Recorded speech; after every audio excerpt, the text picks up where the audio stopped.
Le Journal de la Ville, le premier magazine de la formation provinciale.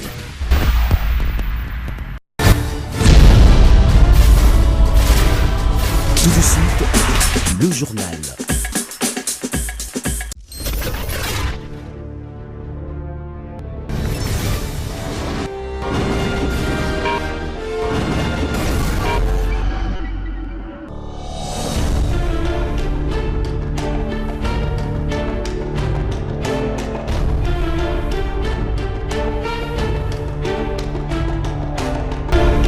Bienvenue à tous à cette édition du Journal de la Ville. Madame, Monsieur, voici le sommaire. L'Organisation mondiale de la santé a décidé de déclarer l'épidémie à virus Ebola en RDC comme une urgence sanitaire de portée mondiale. Saluée par l'ONG Oxfam qui estime que cette décision n'inclut pas les restrictions des voyages et commerces entre la RDC et ses voisins. L'Organisation des Nations Unies commémore ce jeudi 18 juillet 2019 la 9e édition de la Journée internationale Nelson Mandela pour la liberté, la justice et la démocratie. La journée consiste pour chaque citoyen du monde à consacrer 67 minutes de son temps à aider les autres. C'est tout pour les sommaires. Madame, Monsieur, bienvenue dans ce journal.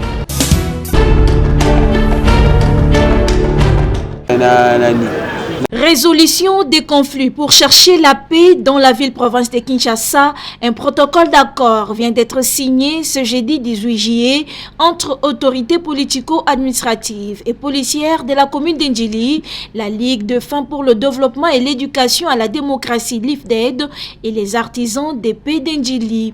La cérémonie de signature du protocole a eu lieu à la maison communale d'Indjili et cela à la grande satisfaction du bourgmestre de cette commune. J'étais très content, je suis honoré de cette collaboration que nous allons mettre en place avec la LIFDED et les artisans de la paix et ensemble pour trouver des solutions qui doivent y remédier. Un pari gagné pour la coordonnatrice de la LIFDED, Grace Lula Amba, qui s'est dit être fière de voir ces protocoles signés aujourd'hui. C'est la concrétisation en fait d'une collaboration qui existe depuis longtemps. Le travail que nous faisons à la LIFDED avec les artisans de paix et ce que fait la commune en tout cas se croisent et nous avons pensé qu'il est important de mutualiser nos savoirs, fédérer les efforts. Nous l'avons toujours fait peut-être dans l'informel, mais le papier que nous venons de signer aujourd'hui comme protocole de collaboration renforce ce qui se faisait dans l'informel et nous donne encore beaucoup plus de tonus en tout cas pour compter les uns sur les autres dans ce travail de construction de la paix. Et la chargée de programme LIFDED, Denise Kassela Lukate, revient ici sur le service rendu aux jeunes pour la paix par la LIFDED. Nous sommes dans la Tchango généralement et la Tchango a toujours été considérée comme zone rouge. Ça signifie là où se passe beaucoup de violence. Alors la LIFDED a essayé d'identifier tous ces besoins-là autour de la population de la Tchango et il a trouvé que c'était utile de mettre sur pied un groupe qu'on appelle les artisans de paix. C'est avec l'appui du Pain pour le Monde, partenaire de la Ligue de femmes pour le développement et l'éducation à la démocratie, que ce cadre de concertation est mis en place à ce jour.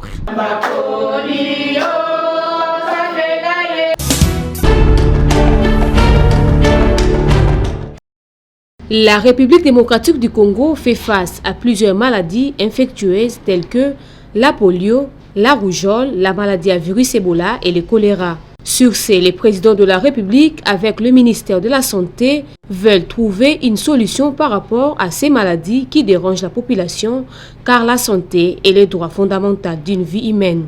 Le conseiller spécial du chef de l'État en matière de couverture des maladies universelles, Roger Kamba, a pu éclaircir la population par rapport aux inquiétudes. Si on n'a pas la santé, on n'a pas d'autres droits. On n'a pas de droit de liberté, on n'a pas de droit d'étudier si on n'a pas la santé. Donc c'est quand même un droit fondamental.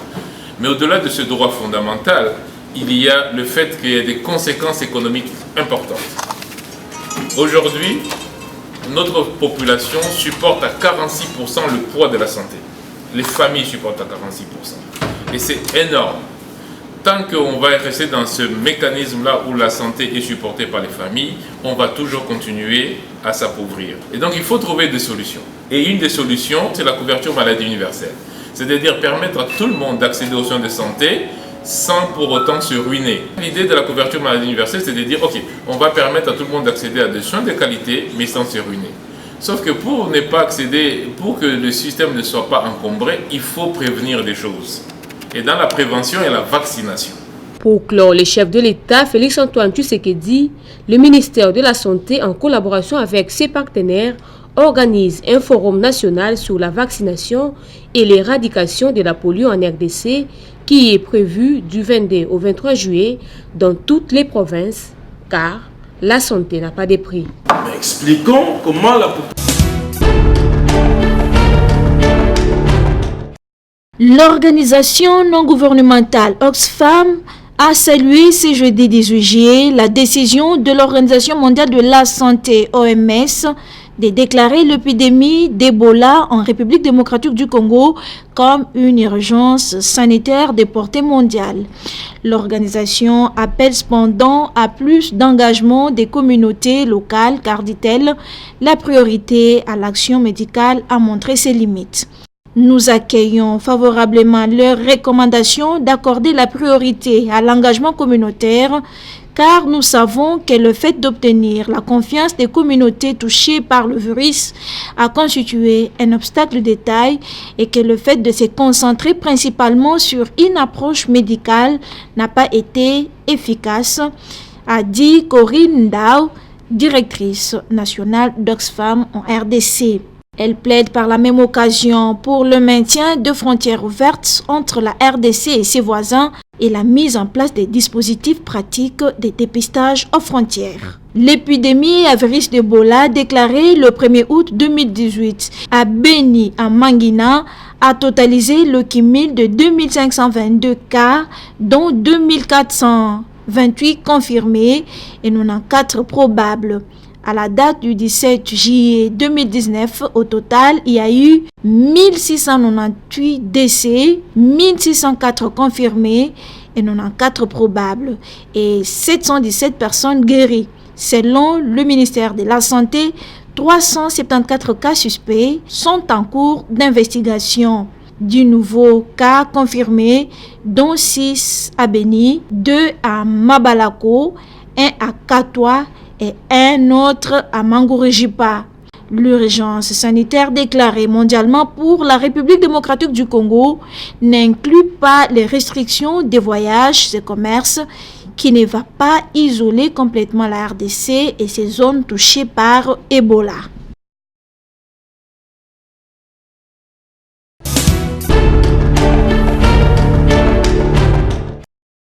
Le choix porté sur Freddy Matungulu au poste d'administrateur de l'Afrique centrale auprès de la BAD, diversement interprété et perçu autrement par Francis Moulaja, président du mouvement des Patriotes démocrates. La MOUCA, comme toute autre organisation politique, aura certainement des indécis.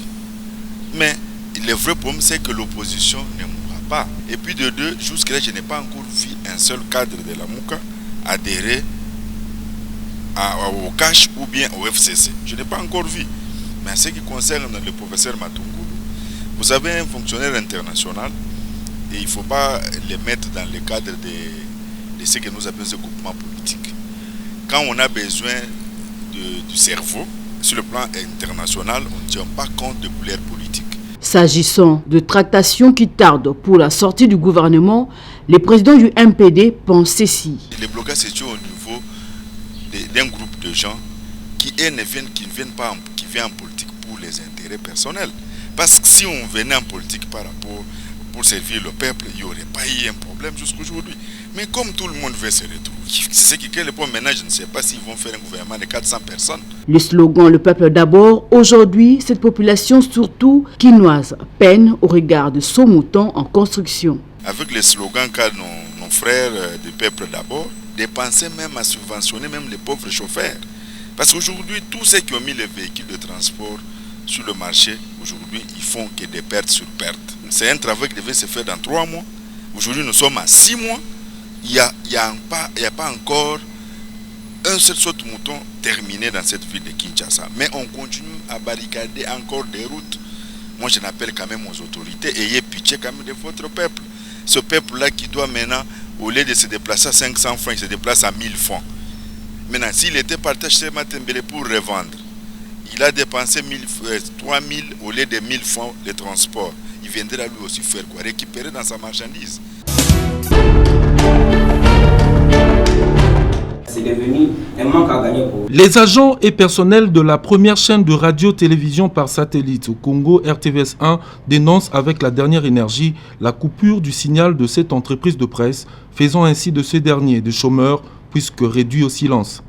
Au cours d'une conférence de presse intervenue après quelques manifestations de grande envergure, dont la marche de protestation tenue récemment à Kinshasa, ces professionnels des médias affirment haut et fort que RTVS 1 n'est pas la Mouka, nonobstant la réservation dans la grille de programme d'une tranche consacrée exclusivement aux activités relatives à cette plateforme. C'était le samedi 29 juin 2019, vers 12h, que le signal de la première chaîne de radio et télévision sur satellite, donc la RTVS 1, a été interrompu d'une manière anarchique et antidémocratique. Les services qui ont agi ainsi, jusqu'à présent, ne se sont pas encore identifiés, ni par une simple correspondance, soit d'avertissement ou de mise en demeure, encore moins une correspondance d'information pour l'acte posé. Tout ce que nous voulons, nous, RTVS 1, c'est de retrouver notre signal. Tout ce que nous voulons, nous, agents de la RTVS 1, c'est de reprendre le travail. Car ce sont des familles tout entières, ce sont des parents qui aujourd'hui se retrouvent sans travail. Par ailleurs, toujours dans cette même optique, les journalistes de la RTVS 1 annoncent pour ce vendredi 18 juillet 2019 le dépôt d'un mémorandum auprès du chef de l'État Félix Antoine Tshisekedi Tshilombo en vue de solliciter son implication personnelle pour le rétablissement du signal et la réouverture de programmes de cet organe de presse.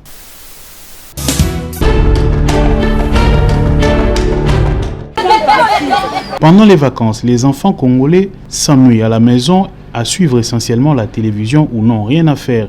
Pourtant, cette période est aussi une occasion de découvrir les merveilles de la nature.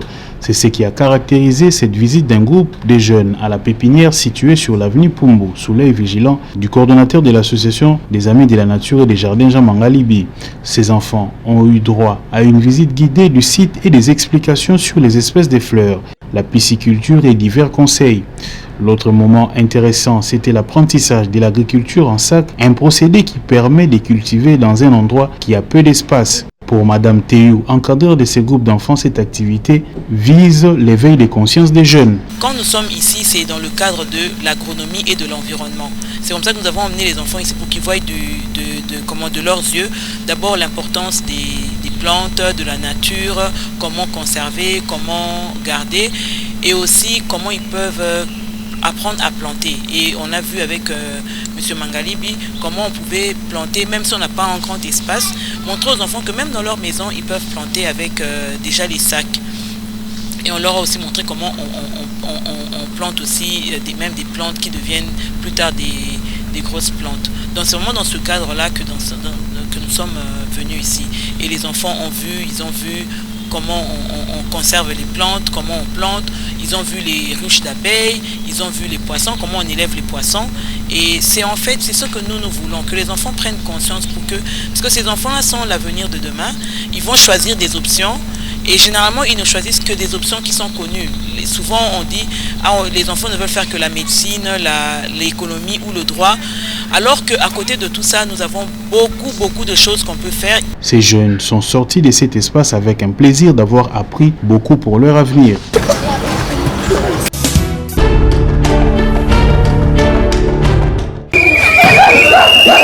Publication de résultats d'examen d'État édition 2018-2019 dans la ville-province de Kinshasa avec un taux de réussite de 72% a réjoui les parents ainsi que le finaliste, parmi lesquels figurent les malentendants du collège Zachary de Lemba. Après cette publication, ils se sont retrouvés dans leur école en vue de se réjouir ensemble. Ils se sont montrés très reconnaissants d'être comptés parmi les lauréats. J'ai fait ma présentation cette année, l'examen d'État au collège Zachary ici. Il y a une bonne formation ici. Vraiment, il y a des élèves sourds ici avec les attendants. Nous étudions ensemble. C'est une école inclusive ici, c'est une nouvelle éducation que nous introduisons ici au Congo. Je suis élève de 6e, coupe et couture. J'ai étudié au collège Zakari. J'ai reçu mon diplôme d'État, 52%. Merci beaucoup. Les autres parents viennent faire leur inscription de leurs parents ici au collège Zakari. Aussi, c'est une école inclusive qui a une bonne éducation. On utilise les sourds ici et les attendants, les malentendants et les handicapés, les aveugles. Cette école qui forme à la fois les malentendants et les personnes normales a besoin d'être soutenue par les gouvernements, mais aussi par les personnes de bonne foi, dans le souci de donner la chance à tous les enfants congolais à l'éducation.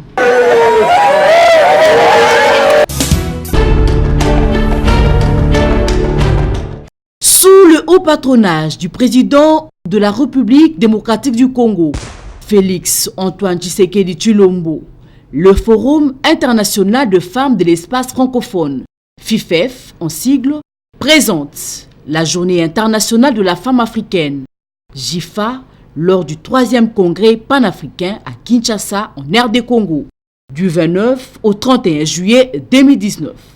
Dans la salle de conférence du Palais du Peuple, sous le thème « Bilan et perspectives, horizon 2030 ». Annoncé le 31 juillet 1962 à Dar es Salaam en Tanzanie, consacré le 31 juillet 1974 à Dakar au Sénégal, cette séquence est une bougie et donne crédit aux femmes africaines pour l'égalité de sexe et l'autonomisation de femmes. JIFA est à Kinshasa pour le 3e congrès panafricain.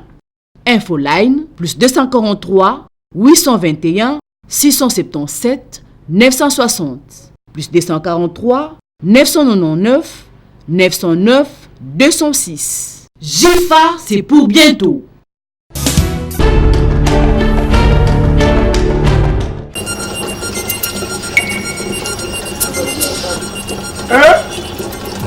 Lisusu Yasuka. Ya nini? Yasuka. Yandi musite. Campagne ya branchement sociaux et régie des eaux ezongi lisusu na $50 ya pamba ou bien contre-valeur nango na franc congolais. Batili yo mai uke na régie des eaux. Bapesi yo numéro ya banque. Uke na ra u banque wo futi ozongi na agence ya régie des eaux na mikanda o ezo la kisake o futi na banque. Régie des eaux atili yo mai na pete. Sikoyo eza pona ba commune nyonso wana esengeli ozonga na bureau ya régie des eaux ou bien na agence bango nde bako expliquer yo eza na ba commune nini ba quartier nini. Papa na yoki nakotoka ta kantini moko pona sokola te kendaka kofuta batiele yo mai okutoka te awo lisusu te futa batiele yo mai na opération branchement sociaux na $50 ya pamba batieli yo mai na pete nyonso bisenga mabe.